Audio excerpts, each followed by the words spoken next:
Hello students, welcome to our YouTube channel LK chemistry. Students, आज के video lecture में बहुत ही इंपॉर्टेंट चैप्टर शुरू करेंगे।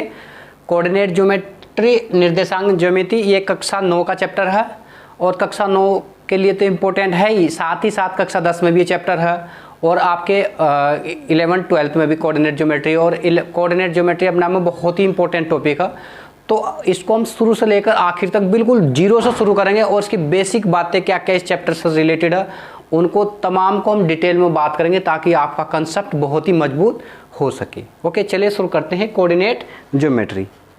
अब कोऑर्डिनेट ज्योमेट्री को समझने से पहले एक महत्वपूर्ण जानकारी हासिल होनी चाहिए। अब जैसे हम किसी कमरे में किसी भी पॉइंट पर खड़े हैं, तो यदि हम अपनी पोजीशन बतानी हो तो किसी के रेफरेंस के आधार पे बता सकते हैं कि हम दरवाजे के बाईं ओर से 3 मीटर दूर खड़े या 2 मीटर दूर खड़े या दाईं ओर से 2 मीटर 3 मीटर, यानी कोई रेफरेंस बताना होता है। सपोज हमें कोई भी स्थान का वर्णन करना हो कि रुड़की कहाँ पर स्थित है, तो आप उत्तराखंड राज्य के अंदर बताएंगे तो रुड़की हरिद्वार डिस्ट्रिक्ट का एक शहर है और उसकी एग्जैक्ट लोकेशन बताने के लिए वो क्या बताएंगे कि देहरादून से जो दिल्ली रोड निकली है तो दिल्ली रोड पर वो स्थित है। तो उसकी लोकेशन बताने के लिए किसी रोड का सहारा लेना पड़ेगा और रोड में भी ये बताएंगे रोड से बाएं ओर है या दाएं ओर है, ये सब जानकारी लेनी पड़ेगी। तो बिल्कुल इसी प्रकार गणित में भी किसी की स्थिति को बताने के लिए कोऑर्डिनेट ज्योमेट्री का सहारा लिया जाता है, निर्देशांक ज्यामिति का। तो इस निर्देशांक ज्यामिति को समझने के लिए एक महत्वपूर्ण बात होती है कि हम अक्षों के बारे में जानकारी हासिल होनी चाहिए। अक्ष क्या होते हैं? एक्स अक्ष होते हैं और वाई एक्स और जेड एक्स। अगर हम 2D में बात करें, 2 डायमेंशन में, तो एक्स और वाई दो एक्सों की जानकारी हासिल होनी चाहिए। यदि 3D में हम बात करेंगे तो एक्स, वाई और जेड तीनों अक्षों की जानकारी हासिल होना चाहिए। इस चैप्टर में हम केवल 2D की बात करेंगे, 2 डायमेंशन की बात करेंगे, एक्स और वाई एक्स। सपोज जैसे दीवार है, कोई दीवार की एक दीवार एक्स एक्स मान लेते हैं, दूसरी दीवार वाई एक्स, और उसका कोना जो खड़ा होता है उसको हम बोलते हैं जेड एक्सिस। ओके, तो हम एक्सिस की जानकारी बताते हैं आपको, एक्सिस क्या होती है। क्लियर बात? ये हमारा एक कोऑर्डिनेट एक्सिस होता है, ये दूसरा कोऑर्डिनेट एक्स होता है। इसको बोलते हैं अक्ष, ध्यान समझ लेना। और इसको बोलते हैं वाई अक्ष, ठीक है। और जहां पर ये मिलते हैं इसको बोलते हैं मूल बिंदु, ठीक है। और मूल बिंदु से एक्स अक्ष के बाईं ओर, ये बाईं ओर है इधर, बाईं ओर, और ये इधर है दाईं ओर, ठीक है। पोजीशंस पता होनी चाहिए। और मूल बिंदु से ऊपर एक्स अक्ष पर ये ऊपर की ओर, और ये नीचे की ओर, ठीक है। अब एक शब्द है बिंदु क्या? जैसे हमने ये लगा दी, ये बिंदु ये एक बिंदु है। अच्छा, अब इस बिंदु की यदि पोजीशन बतानी हो हमें, तो इस बिंदु की पोजीशन बताने के लिए हम क्या करेंगे कि ये बिंदु है एक्स अक्ष से ऊपर की ओर, ऊपर की ओर बता दिया, यानी एक्स अक्ष से ऊपर की ओर, और वाई अक्ष से दाईं ओर। तो दो चीज की जानकारी होगी ना, एक्स अक्ष से ऊपर की ओर, वाई अक्ष से दाईं ओर की ओर, यानी दो चीज क्या है, दोनों एक्सिस हमारे कोऑर्डिनेट एक्सिस एक्स वाई, वो चीज है वो। तो बिंदु के लिए दो बातें की जानकारी हासिल होनी चाहिए। बिंदु के लिए होता है, एक होता है हमारा भुज, एक होता है हमारा कोटि। इन दो की जानकारी हासिल होना चाहिए, भुज तथा कोटि से मिलकर बिंदु बनता है, ठीक है जी। ध्यान समझ लेना, बिंदु बनाने के लिए भुज तथा कोटि की आवश्यकता होती है। अब भुज क्या होता है? भुज होता है एक्स अक्ष की माप, एक्स अक्ष की माप को बोलते हैं भुज, और जो कोटि होती है इसको बोलते हैं हम वाई अक्ष की माप, ठीक है जी। यानी बिंदु के लिए भुज एक्स अक्ष की माप और कोटि वाई अक्ष की माप होती है। और बिंदु के लिए दोनों जरूरी होती है, ऐसा नहीं कि भुज से काम चल जाएगा बिंदु का, नहीं। बिंदु के लिए दोनों भुज तथा कोटि दोनों एक साथ रहती है, दोनों के हिसाब से हम किसी बिंदु की स्थिति को अवगत कराते हैं, ठीक है। अच्छा, अब इस कोऑर्डिनेट एक्सिस को ध्यान से समझो दोबारा से। इसमें ये 4 भागों में बटा है, एक भाग ये हमारा, एक भाग ये, एक भाग ये, एक भाग ये। इस भाग को बोलते प्रथम चतुर्थांश, चतुर्थांश। इसको बोलते द्वितीय चतुर्थांश, चतुर्थांश। इसको बोलते तृतीय चतुर्थांश।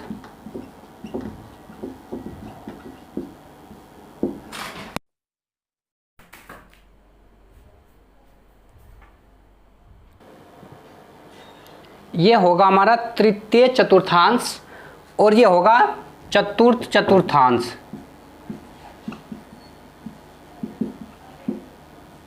ठीक है जी। अच्छा, अब एक बात की जानकारी और महत्वपूर्ण पता होना चाहिए आपको। मूल बिंदु से एक्स के दाईं ओर की जो दूरी होती है प्लस होती है और बाईं ओर की दूरी होती है माइनस। इसी प्रकार मूल बिंदु से वाई एक्स के ऊपर की दूरी प्लस होती है और नीचे की दूरी होती है माइनस। ठीक है। अच्छा, अब हमें बिंदु बनाने के लिए क्या चीज़ जरूरत होती है? भुज तथा कोटि। अब पहले चतुर्थांश में यदि हमें बिंदु बनाना हो तो बिंदु कैसे बनाया जाएगा? ध्यान दीजिए, पहले भुज लिखे जाएंगे। भुज की दूरी क्या में होगी? प्लस में। पहले x फिर y की दूरी क्या में? प्लस में। यानी पहले चतुर्थांश में बिंदु के चिन्ह कैसे हो गए? दोनों प्लस प्लस हो गए। ठीक है। अच्छा, अब दूसरे चतुर्थांश में हो, पहले क्या लिखा जाएगा? भुज। भुज क्या है? माइनस। और फिर कोटि क्या है? प्लस। यानी दूसरे चतुर्थांश में बिंदु का जो चिन्ह होगा, एक का माइनस होगा भुज का और कोटि का होगा प्लस। ठीक। अच्छा, इसी प्रकार तीसरे चतुर्थांश में देखते हैं। तीसरे चतुर्थांश में भुज माइनस है और कोटि भी माइनस है, यानी दोनों दूरी क्या होगी? माइनस माइनस में। इसी प्रकार चौथे चतुर्थांश की हम बात कर लेते हैं। चौथे में x का है प्लस में और y का है माइनस में।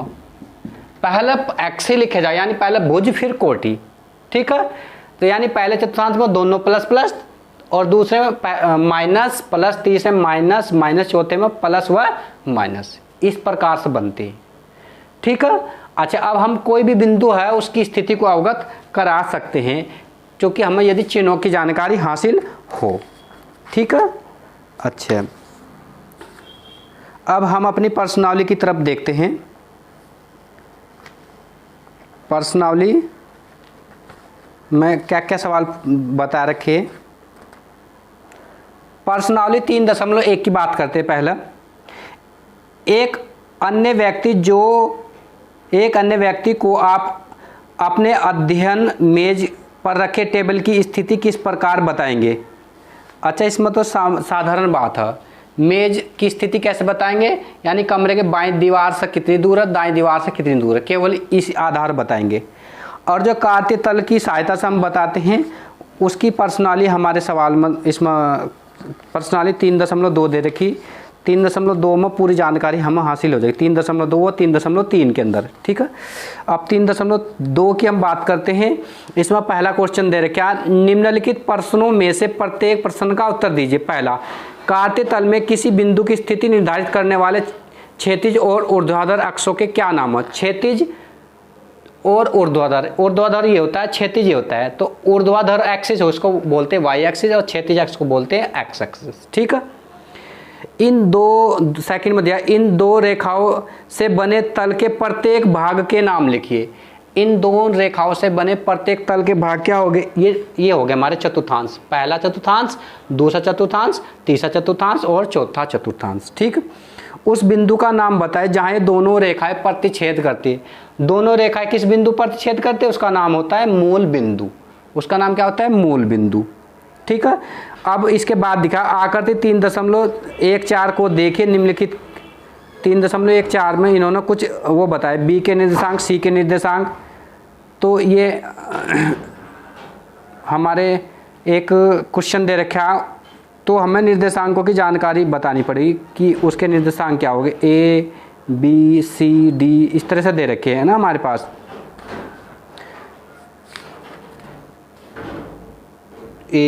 अच्छा हाँ, ये अगले पेज पर दिया। ये चलिए इसको आप नोट कर लीजिए। अच्छा, एक चीज़ की जानकारी हासिल और कर लो साथ ही, मूल बिंदु के दो निर्देशांक होते हैं 0 0, यानी यहाँ तक x की वैल्यू भी शुरू होती है और y की भी शुरू यहीं से होती है, इसलिए इसको 0 0 हम कहते हैं। ठीक है, इसको नोट कर लीजिए आप। अब हम बात करते हैं इसकी प्रश्नावली की।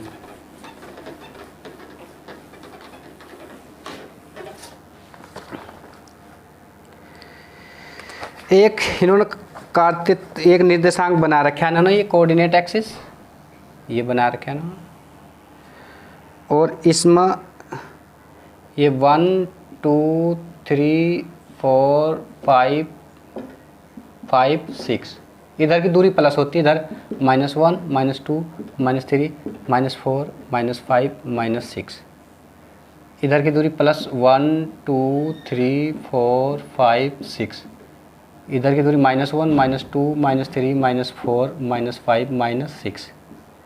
ठीक, ऐसे मिला दिया हमने ये। इधर एक बिंदु डी है, B5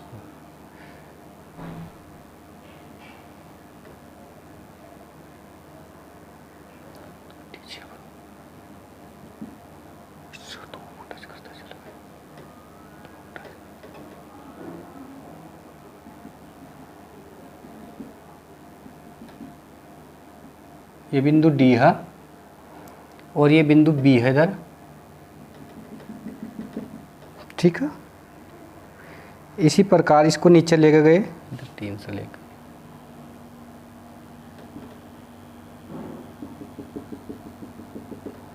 ये बिंदु एच है और एक बिंदु यहाँ से 3 से 5 तक ये ले गए। ये बिंदु ई है और ये बिंदु यहाँ पर एम है, ये इधर 5 तक ले गए, इधर आगे और बढ़ा दिए।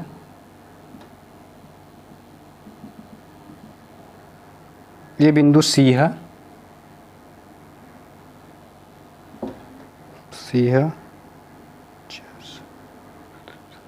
और एक बिंदु ये है, ये जी है, 5 पर एक बिंदु ये एल है। तो इन सब के निर्देशांक ज्ञात करने, पहले तो बी के निर्देशांक ज्ञात करने में, बी के हाँ बी के निर्देशांक ज्ञात करें इस बिंदु के। ध्यान दीजिए, ये बिंदु सबसे पहले एक्स को देखेंगे, ये एक्स होता है हमारा, ये वाला एक्स, ये वाई होता है। यहाँ पर एक्स की वैल्यू देखेंगे, एक्स ये रहा हमारा, एक्स की वैल्यू है -5, देखो -5 है ना यहाँ पर, और वाई की वैल्यू कितनी है 2 प्लस किया, तो बी के निर्देशांक कितने -5 व 2, देख लो यहाँ से, इधर -5 है इधर 2। ठीक है, फिर पूछा सी के निर्देशांक। अब सी बिंदु ये रहा यहाँ पर, अब सी में सबसे पहले एक्स को देखेंगे, एक्स का मान कितना है यहाँ पर 5 एक साइड में, और दूसरी साइड में कितना -5 है, तो सी के निर्देशांक कितने को 5 व -5। ठीक, फिर दिया निर्देशांक -3 व -5 द्वारा पहचाना गया बिंदु, -3 व -5 द्वारा, -3 व -5 यानी दोनों माइनस के, देखो -3 व -5 दोनों माइनस किसका 3 चतुर्थांश में हो गए, और -3 ये रहा, और -5 द्वारा पहचाना गया बिंदु क्या होगा, ई है, इसका मतलब ई के निर्देशांक कितने को -3 व -5। ठीक है बात। अच्छा, फिर दिया है निर्देशांक 2 व -4 द्वारा पहचाना गया बिंदु, 2 प्लस का है, और x -4 देखो 2 तो प्लस का होगा, x -4 हाँ ये रहा, देखो जी है वो बिंदु, 2 व -4 द्वारा पहचाना का बिंदु क्या होगा, जी, यानी जी के निर्देशांक कितने को 2 व -4। ठीक है, और डी का भुज, बिंदु डी कहाँ, डी का भुज पूछ ले, ये रहा डी, भुज का मतलब x का मान, भुज कितना होगा, डी का भुज क्या होगा, लिख दो, डी का भुज कितना होगा 6 होगा। ठीक है, x का मान, डी का भुज 6। और बिंदु h के निर्देशांक, h कहाँ भाई हमारे पास, h ये रहा, h के निर्देशांक, x का मान कितना है यहाँ पर -5, y का मान कितना -3, x -5 व -3, ये h के निर्देशांक हो गए हमारे पास। बिंदु L के निर्देशांक देखो इंपॉर्टेंट है, L ये रहा, तो L के निर्देशांक ज्ञात करने के लिए एक जानकारी हासिल और कर लो। x अक्ष पर y बराबर 0 और y अक्ष पर x बराबर 0, ठीक है। L के निर्देशांक यानी ये y अक्ष पर x का मान 0 होगा, यानी बिंदु के लिए पहले x लिखे जाता है ना, तो x का मान 0 और y का मान कितना है यहाँ पर 5 है। तो पूछने L का निर्देशांक क्या होगा, 0 व 5 हो गए, और निर्देशांक एक्सों में इसकी स्थिति क्या, मूल बिंदु से ऊपर की ओर, y अक्ष पर मूल बिंदु से ऊपर की ओर, ठीक है। बिंदु M के निर्देशांक, M ये रहा, M के निर्देशांक क्या देख, बिल्कुल ऐसी प्रकार ये हमारा क्या है, x अक्ष पर y का मान 0 होगा, तो पहले बिंदु बनाने के लिए x का मान लिखते हैं, x का मान कितना है यहाँ पर -3 और y का मान कितना होगा 0, तो M के निर्देशांक कितने होंगे -3 व 0। स्थिति कहाँ होगी, मूल बिंदु से x अक्ष पर बाईं ओर, मूल बिंदु से x अक्ष पर बाईं ओर, ठीक है।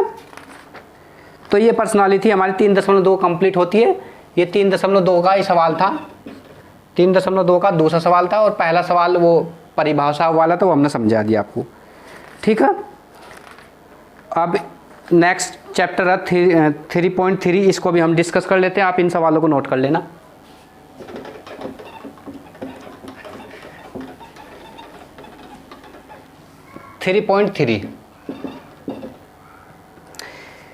किस चतुर्थांश में या किस अक्ष पर बिंदु ये स्थित है, कार्तीय तल पर इनका स्थान निर्धारित करके अपने उत्तर को सत्यापित कीजिए। यानी हमें कार्तीय तल बनाना है एक, तो ये हमारा, ठीक है, ये सीधी होनी चाहिए बिल्कुल।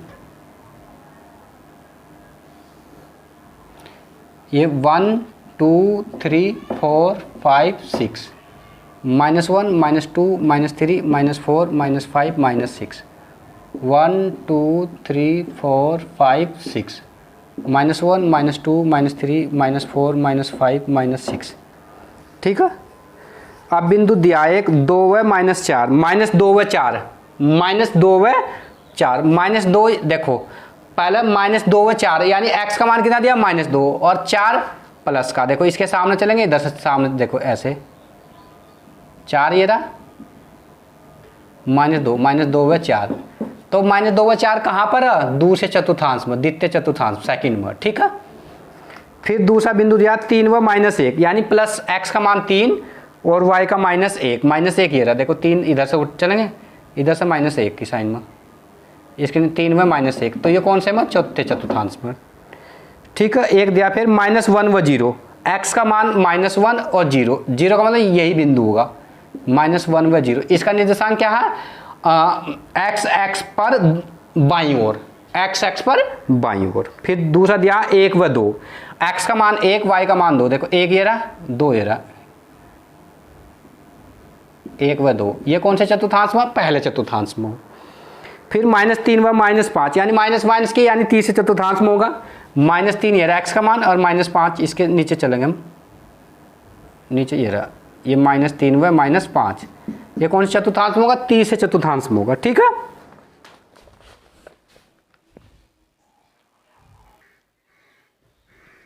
-3 व 5 ये तीसरे चतुर्थांश में स्थित इस प्रकार से होगा, ठीक है। ये क्वेश्चन था हमारा, और नेक्स्ट क्वेश्चन करते ही एक्सरसाइज का 3.2 का ही सेकंड